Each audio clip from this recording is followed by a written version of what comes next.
The Joyful Friar Podcast is made possible by the generous support of our friends. To support the podcast, please visit nathan-castle.com and donate today. Hello and welcome to this episode of the Joyful Friar Podcast. I'm Father Nathan Castle, your host, and today I'm thrilled to have with us one of the founders or bright lights in the field of near-death studies. That's Dr. Bruce Grayson. We're so grateful that you have chosen to be with us today, Dr. Grayson. Well, thank you so much, Father Nathan, for inviting me. Sure. Well, I'm going to read just a little bit of the standard intro that I think accompanies most any interview you do or whatever. You're currently a professor emeritus of psychiatry and neurobehavioral sciences at the University of Virginia. And your most recent book, I think the most recent one, is After, A Doctor Explores What Near-Death Experiences Reveal About Life and Beyond. I'd like to hear a little bit in this interview, just for my own benefit, about the work you co-edited, the Handbook of Near-Death Experiences, back in 2009. I know that you've written many journal articles, and you're not difficult to find online. Anybody that wants to know about Dr. Grayson after this little, I think of these interviews as something like an infomercial. We give a tease of who this person is, and if you think like you're more interested in knowing about them, you'll at least know somebody new to go search for. You've been referred to as the father of research in near-death experiences. Does that make you sound like a statue, or? There are several of us who've been called that. I'm not sure I can take sole title to that. All right, yeah, I'm sure that's true. That's probably true of a lot of things where somebody becomes the father of something. There's probably a lot of people that help do whatever it is. Sure. You've created a scale to measure the aspects of near-death experiences that's been widely used, and I'd like it if you commented a little. Sure. And then I subscribe to the Journal of Near-Death Studies, and you edited that for a really long time. Was it about 20 years maybe that you did that? Yeah, 27 years. 27. All right. So sound off. Tell us about. I'm always interested, especially I'm the oldest I've ever been today at 67, going on 68. And so I begin to be a little retrospective about my own life, but I'm always interested when I get to talk to people my age or older. You're about a decade older than I am. Right. You must have some sort of a retrospective sense about you, even if you're fully engaged in your present moment and excited about your future. When you look back upon the story of you, what surprises you about it? Well, it surprises me that I've lived this long. But I'm surprised that I got into this field at all. I was raised in a scientific household. My father was a chemist. And as far as I knew when I was growing up, the physical world was all there was. There wasn't any spiritual or religious tradition in my family. We just grew up with the physical world. And, when you die, and that's the end of it. And that was not a scary thought to us. That's just the way life is. We saw animals die and so forth. So I went through college and medical school with that mindset that what you see is what you get. And in the first weeks of my psychiatric training after medical school, I was confronted with a patient that I was asked to see in the emergency room who had overdosed. And when I went to see her, she was unconscious. So I couldn't really interview her. I could not arouse her. But her roommate who had brought her in was waiting to see me in another room down the hall. So I went down there and I talked to the roommate for about 20, 30 minutes and then sent her on her way and went back to see the patient, and she was still unconscious. So we admitted her to the intensive care unit overnight. When I saw her first thing in the morning, she was barely awake.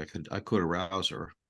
And I started to introduce myself, and she stopped me and said, "I know who you are. I remember seeing you last night." And that kind of surprised me. So I said something like, "Gee, I thought you were out cold when I saw you last night." And she said, "Not in my room. I saw you talking to Susan down the hall." Well, that just blew me away. I couldn't understand what she was talking about. The only way that she could have done that is she had left her body and followed me down the hall. And clearly that can't happen. You are your body. How can you leave it? Yes. So I was sort of fumbling around. What do I do next? And she saw that I was confused. So she started to tell me about the conversation I had with the roommate, all the questions I asked, all her answers, what we were wearing, what the room looked like, and so forth. And I just didn't know where to go with this. I thought, well, somebody's playing a trick on me. This can't be true. Hmm. But I didn't have time to deal with it. I was there to deal with her confusion, not mine. So I kind of pushed it in the back of my mind and talked with her about her suicidal thoughts and so forth. And I just sort of figured, well, someday I'll have time to think about all this stuff. And in the next couple of years, I met other patients of mine who had come close to death, often by suicide, but not always, and claimed to have seen things and heard things that they shouldn't have been able to when they were unconscious. They had basically what we now call near-death experiences. There was no name for them back then, so I didn't really know what these things were. What year are you talking about when the story of the woman that you just related? 1970, and then for the next few years in the early 70s. So I assume that since these were all psychiatric patients, it had to be some type of mental illness. Yeah. And then in 1975, one of my colleagues at the University of Virginia, Raymond Moody, published a book called Life After Life, in which he gave us the term near-death experience and described what they were like. And that was my first indication that these weren't happening to just psychiatric patients, but they're happening to perfectly normal people of all different types. Yes. So I figured, well, I can't make sense of this, but I'm a scientist. So what do you do when you don't understand something? You don't run away from it, pretend it isn't there. You try to study it and understand what's going on here. Yes. So I figured I better start collecting these cases, assuming that I would soon find a simple physiological explanation for them. So I started collecting cases, and here I am 50 years later, still trying to understand what these things are all about. I was wondering, when you were describing that woman's story, did you record anything or make any notes? Because counselors are always making notes. Did you do that? Well, I did make some notes, but they didn't involve that. Okay. I just wrote notes about her mental status and her suicidal thoughts and so forth. Yeah. But I was kind of embarrassed by the fact that she seemed to know what I was doing in another room, and I couldn't make any sense of it. I thought if I told people about this, they'd think I was crazy too. Yes. So I didn't tell anyone about it. And I just assumed that I would figure it out sooner or later. And the more I looked into it, the harder it became to understand things. And over the years since then, we've tested one after another physical hypothesis, lack of oxygen, drugs given to patients, and so forth. And none of them turned out to be good explanations. Yeah. For example, we've studied oxygen levels in people as they come close to death. And it turns out that those who report near-death experiences actually have better oxygen supply to the brain than those who don't have near-death experiences, or NDEs. So that clearly isn't the answer. And one after another hypothesis was shot down, and we don't have a physical explanation yet for near-death experiences. Mm-hmm. When you refer to yourself as a scientist, what science do you think of yourself as expert in? Neuroscience. I was raised I was trained in neuroscience and psychiatry. I think medical science is a science, even though it's not something you often can do controlled experiments on. You can't assign people to have a near-death experience or not, and then manipulate variables. Either they have them or they don't. Right. But you don't have to do experiments to do science. I mean, we can't do experiments on distant stars, but we can make rigorous observations and have a science of astronomy. Well put. When I got to know Dr. Moody a little bit, he's been on this program, and I've met him, at all the different conferences that one can go to, especially IONS. His training was both in medicine, but also he had a PhD in philosophy. Yes. And he and I studied the same kind of philosophy. I'm a Dominican, and we one of our great lights is Thomas Aquinas. Mm-hmm. And whether you want to or not, you study a lot of Thomas Aquinas. I was a piano student for 8 years in childhood, and to me, Aquinas was like playing scales. I never really enjoyed it the way that a lot of the other guys in the classroom did. I felt like but it was good for my brain. And it would train me well to be a good thinker. But and Aquinas taught that theology was the queen of the sciences because it studied the most noble object that could be studied. And so even though my degrees are in theology, it's with a scientific bent, right. not And just a liberal art necessarily. yeah. I think Raymond Moody's background in philosophy, particularly Greek philosophy, was what spurred this whole near-death research movement. Because when he started hearing accounts from his patients when he was in medical school, it reminded him of the accounts in Plato's, Republic and other Greek accounts. Yes. And he thought, well, this isn't something new. This is something that's been around with us for centuries. So he started taking them seriously. And then once he published his book, other people did too. And then late in his life, that still just thrills him. He really lights up when he starts talking about the connectedness of stories from the Greeks to what's cutting edge in ions and consciousness studies and so on. That's when he really lights up. Right. Well, when you met him, and did you know him while he was writing Life After Life? No. He had written those when he was still in medical school. And then he came to University of Virginia to do his psychiatric training. And then the book was finally published. And was it 75, 76? I was in college, an undergraduate at the time, but I remember devouring it. Yeah, it was first published in 75 by Mockingbird Press on St. Simon's Island, Georgia, and just a few copies were published. Yeah. Then within a year, someone at Bantam read it, loved it, bought the rights, and they sold 3 million copies the first year. Yes. Well, I bought one of those. I think I shared it around too. I just found it so fascinating. Well, you noted that reading his book gave you some sort of permission to step out of the shadows or something. Yes. How would you describe that part of your life? Well, I thought there would be a simple physical explanation, but I had to find it. So I started collecting cases and started trying to collect them from other cultures, other religions, to see what features were common, regardless of people's background.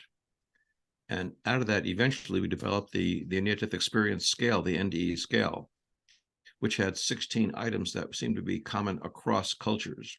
Yes. And with that, to sort of quantify or identify near-death experiences, we could then do experiments or rigorous observations of different physical variables and correlate them with the presence or absence of a near-death experience, or NDE.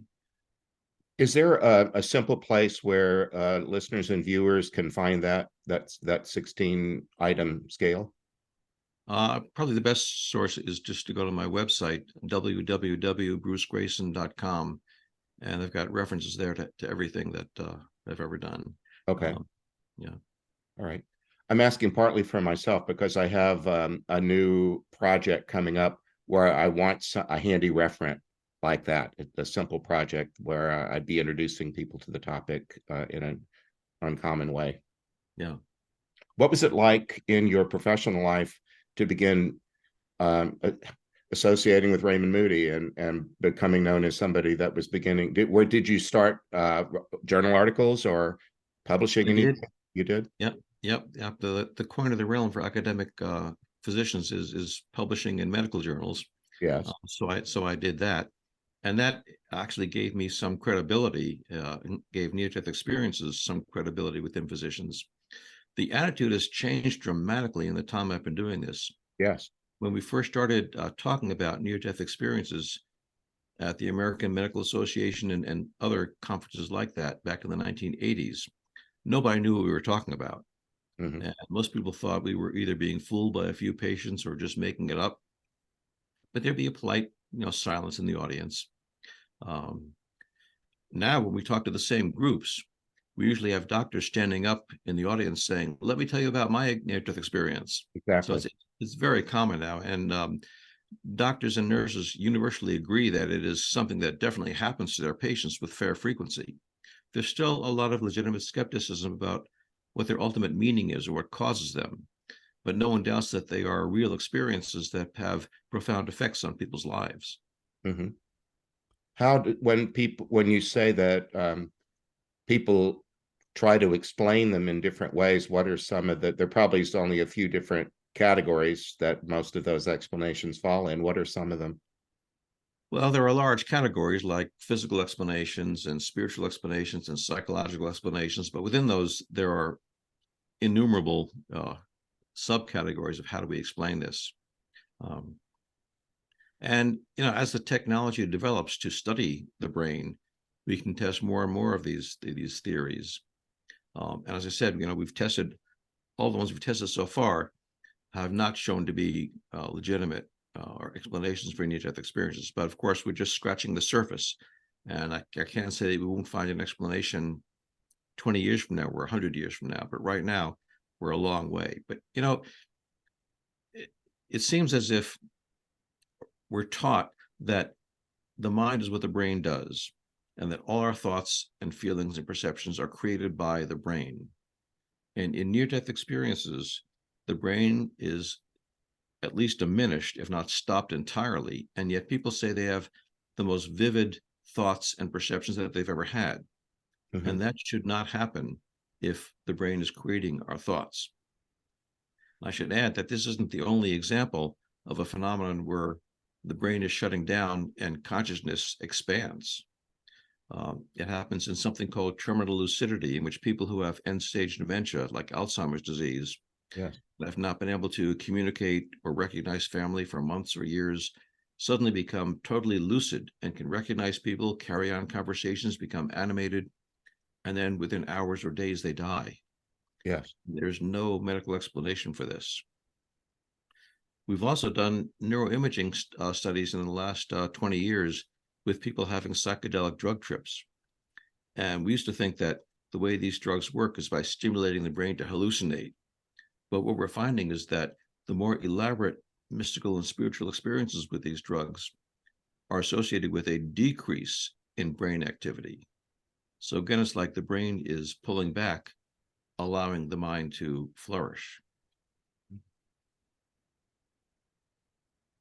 I've heard some try to explain it like the brain might be something like the electrical transformer at the end of your block.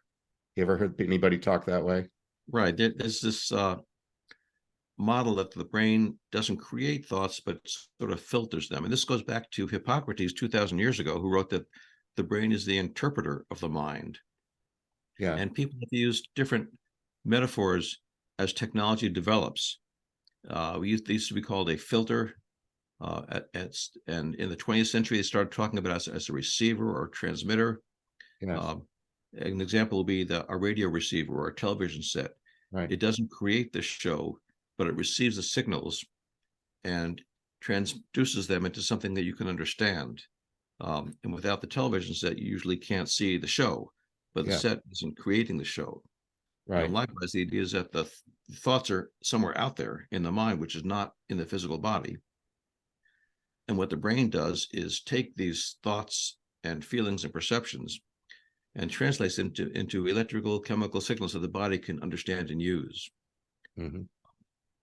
Yes, and that similar one that I was referencing imagines a power plant somewhere, maybe 100 or 200 miles from where you live, where the power at that station is enormously large, and then there's a high tension line that carries it over some space, and then some substation that breaks it down, and then at the end of your street, a transformer that gets it down to a form that your toaster or your hairdryer can use.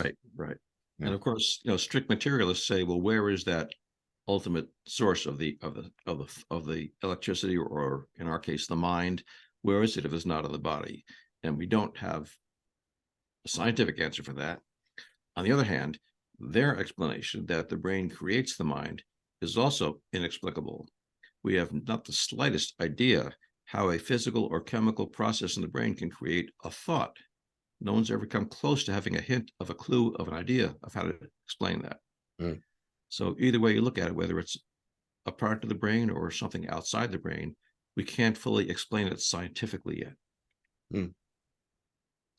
What are you most excited about right now? What kind of research or work are you doing in? One of the things I love about a university is that you get to be emeritus, and that you're not just told to go sit down and shut up. You're probably doing something amazing. What's the amazing thing you're doing now?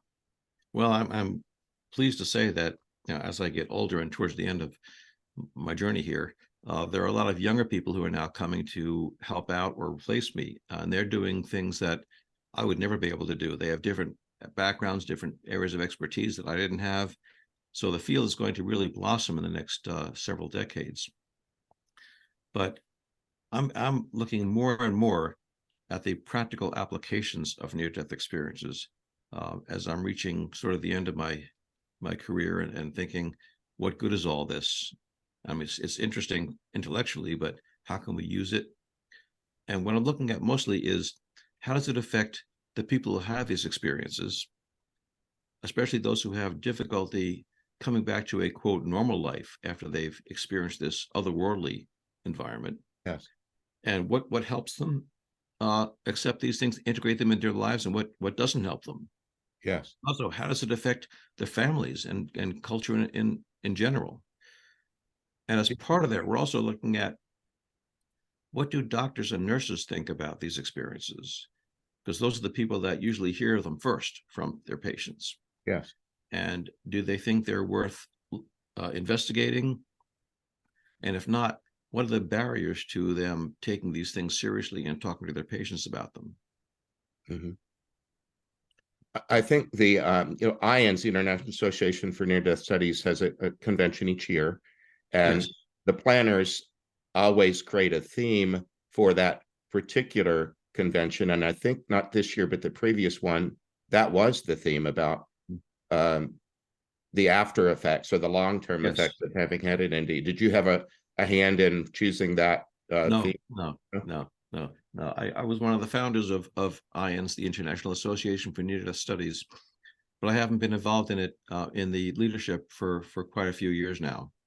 Well, you can take a bow. You did that for a long time. That's one of those things you can turn over to other people. Yeah. Yeah. Well, I'm very interested in, as a Christian and as a minister of Jesus Christ, dead and risen. I'm interested in the number of people who are churchgoers and active in faith bodies who are not at all sold on the idea that they will really survive their death. That's a population that I'm around all the time.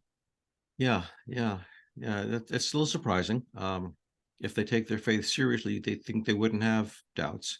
But well, I think it's not a matter of judging them. It's just I will be in front of a church group in a few days, and not just in worship, but in a seminar style place where there's interaction and teaching and things. And I always ask them I make them do a forced choice. I say, let's pretend we're in kindergarten. We're all going to put our heads on the desk. And you're only going to raise your hand once when I call the right number. But on the scale of 10 to 1, 10 being very strong, 1 being not very strong, where do you land on the question of, will you be you after you die? And then, Bruce, they fight me. They say, what does that even mean? What do you mean, living after we die? Or, And so we spend 2 or 3 minutes on that. And then I just say, okay, enough already. We've exhausted that question. I think you understand it. It's not that hard to understand. Will you ever be able to say, I never saw that bus coming? Boy, that cancer was awful. I'm glad that's over with. Will there be reunions with loved ones? Let's just get cut to the chase. Do you believe it or do you not? On it, and to what degree? My background is social science, is sociology and social science, and social scientists are always trying to calibrate intangibles. Right. To figure out the strength of a feeling or an emotion or an idea. So there are, in a group of people that are churchgoers and that are there on a Monday. Now, how many churchgoers go to church on Monday or Tuesday to the extra thing that I'm there to do? Well, it's already a subset of a population that, first of all, goes to church and goes regularly, and then chooses to do this extra thing. And those only, when I call out the number 10, about a quarter of the room raises their hand. Really? And usually not the pastor or whoever it was that hired me. That person will be a 9. And then I'll go down to 8. By the time I get to about 7, about 40 to 50% of the room has raised their hand. And then as I move down, it never fails. the person who had the keys to the church that came early and started the coffee, turned on the air conditioner or the heat, is a 2. It happens all the time. There's these people that are just so faithful in around their church practice, but they just can't get themselves to go to that. Yeah. You know? Well, what I've learned from working with near-death experiences for so long, and for psychiatric patients as well, is that you don't change your beliefs because of things you've been taught or things you've read or things you've learned. Yes. You change because of things you've experienced. Correct. So if you've had a personal experience of the divine, that's very persuasive to you. Yes. If you read about it, well, maybe yes, maybe no. It's maybe convincing. I'm not positive about it. It's like trying to decide whether food tastes good by reading the menu. I really need to taste it to know. Good. Well, yeah. And I think, near-death experiences almost universally say, I know that death is not the end. I know that I will continue after death. Yeah. I like that menu thing. May I use that? Yeah, sure. Sure. It wasn't mine. Well, okay. You've already borrowed it from somebody else. Good. Well, it's true, and true things just bear repeating. Yeah, it's right. It's one of the things I've enjoyed most in my life. I've been a campus minister much of my career, and I used to lead our Catholic Campus Ministry Association nationally. And when we do like exit interviews of students that were active in campus ministry during at least their undergraduate years, they very often say service projects that are experiential, and retreats that are experiential were the most important formative things along the way. So I spent a lot of time, especially on retreat work, and continue to do it with people not affiliated with colleges, because there you have an opportunity to help people have experiences because they set the time aside.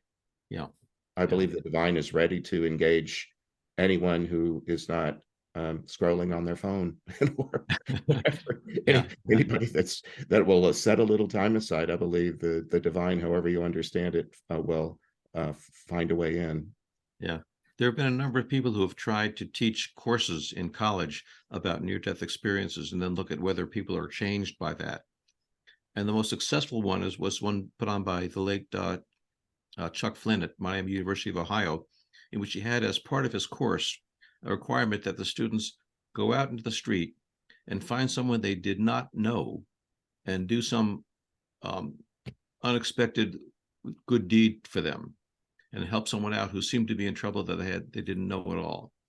And he found that people who actually engaged in that process were changed a lot more by the course than those who didn't do that. Oh. Even though it didn't have to do with near death? It had to do just with unconditional love, taking care of someone that you didn't have a responsibility for. Uh-huh.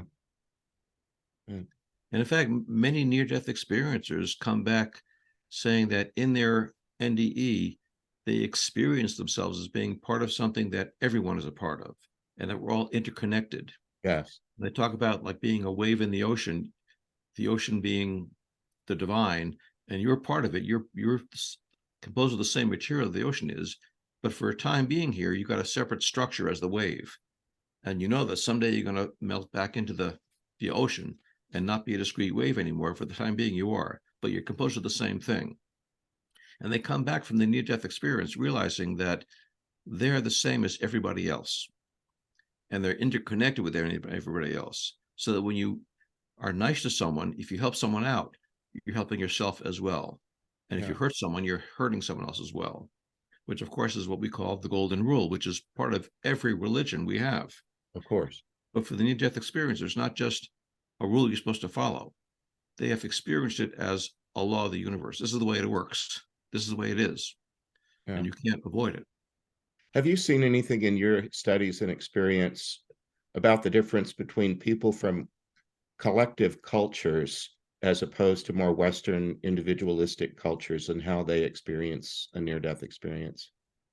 That's a great question, Father Nathan. I think the difference is not in what they experience, but how they interpret it, make sense out of it, and describe it. For example, most people will describe being in the presence of some warm, loving entity that makes them feel unconditionally loved. And people who grew up in a Judeo-Christian society will quickly label that as God. But people from Eastern cultures will not give it that label, but they'll describe the same thing. Yes. But not give it that same label. Right. And you see that for one after another aspect of the near-death experience, they will describe the same basic phenomenon, but call it something different. Yes. Because I'm a Christian and a Catholic, the way I try to help people that I'm around is through the idea of the Holy Spirit. So you must have seen us do this in the name of the Father, Son, and Holy Spirit, and the Trinity, having these three persons in one Godhead. But the one that most people, it's another forced choice thing. I'll ask people, when you compose a prayer, who are you talking to? Who's on the other side of it in the exchange?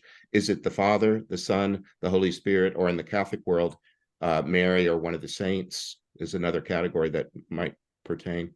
But if I just stay with the Father, Son, and Holy Spirit, I'll ask for a show of hands, and then I'll say, look around the room so you know the community in which you live.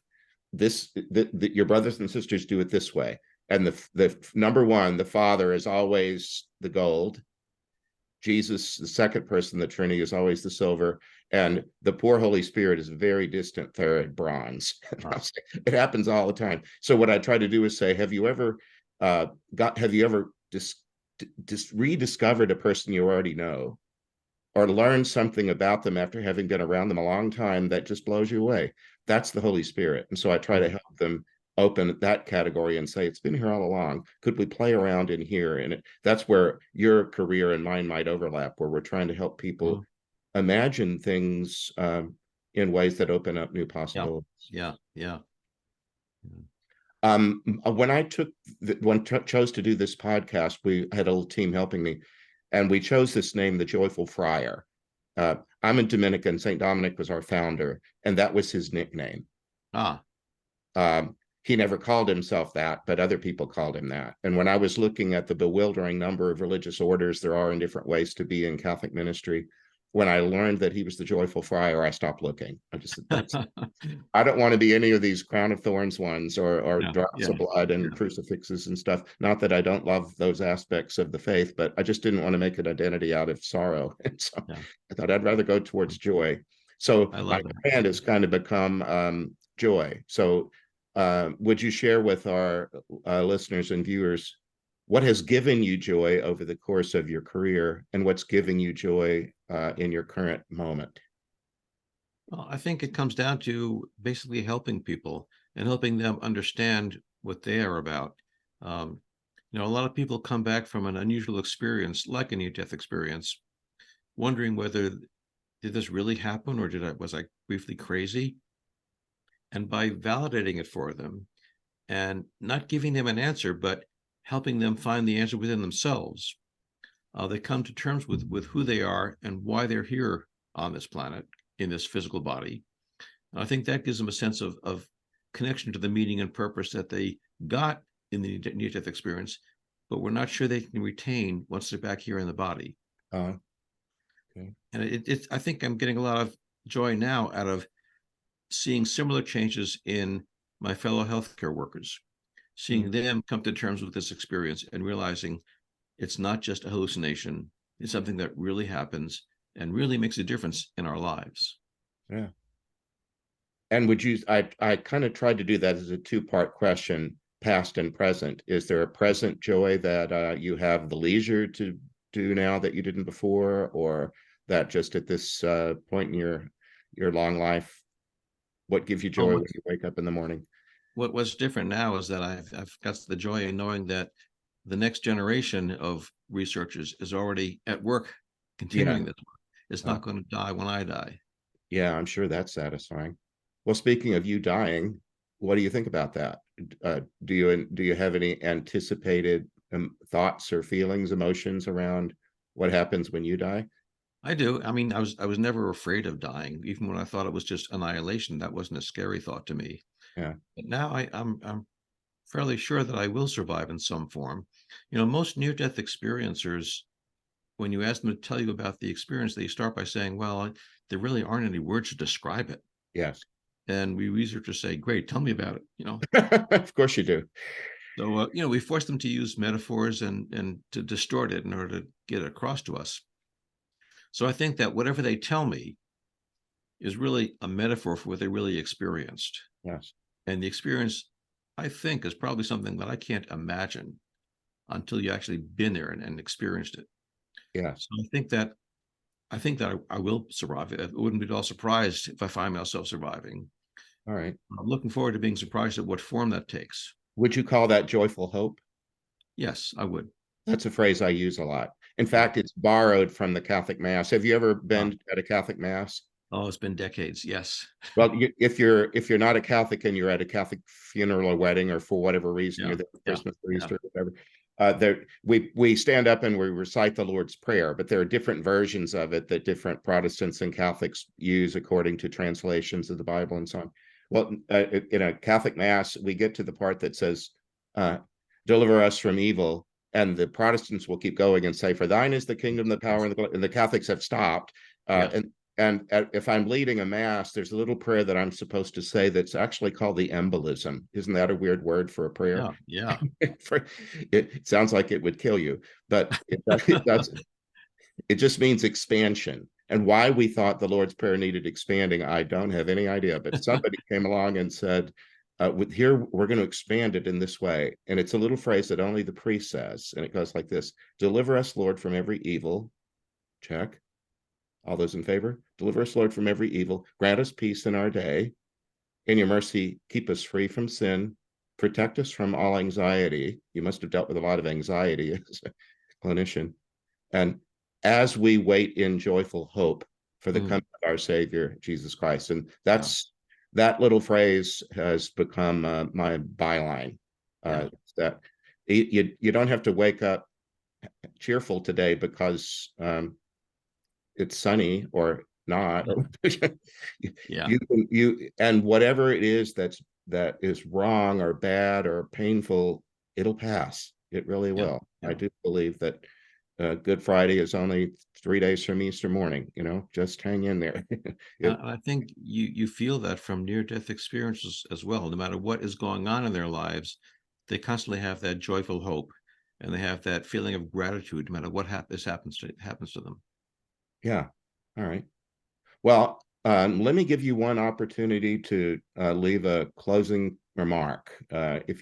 If you want my audience to remember any one thing that you said, what is it? Well, I'm not going to limit it to one thing. All right, go ahead. No, you're the I want guest. everyone to remember that these are not unusual experiences. They're very common. That most studies have shown that about 5% of the general population has had a near-death experience. That's 1 out of every 20 people. Yeah. So someone you work with, someone in your classroom, someone in your extended family has had a near-death experience. Yes. And they are not in any way related to mental illness. They're normal experiences that happen to normal people under abnormal circumstances. Yeah. They have profound after effects. People are never the same after these experiences. And sometimes you need to help them deal with those after effects and how they can adapt them, integrate them into their current life. They also raise questions about the mind and the brain, about whether the mind can continue when the brain has stopped working. And that leads to the next question of, does that mean the mind continues after the body dies completely? And it certainly suggests that in terms of near-death experiences, that the mind keeps going, and in fact flourishes when it's out of the body. Yeah. All right. Well done. Well done. Thank you. I want to have one little side conversation with you before the Zoom call ends. But for right now, I'm so grateful for your presence here, Dr. Bruce Grayson. And I hope we can do it again sometime, or that we meet up somewhere at a IANS conference or something else. Right. Well, thank you so much, Father Nathan, for this opportunity. All right. So viewers and listeners, thank you for being with us. Remember that I'm praying for you. I care about what's important to you. And if there's a way that I can be of any kind of assistance to you, you can find me through my website, nathan-castle.com. Just go to the comments part. I don't remember the name of it, but contact us or whatever it says. Send me a little email. And if there's something that I can do for you, I would be at your service. But for now, that's this episode of the Joyful Friar. Thanks for being with us. God bless you. Bye-bye. I hope you enjoyed this episode of the Joyful Friar.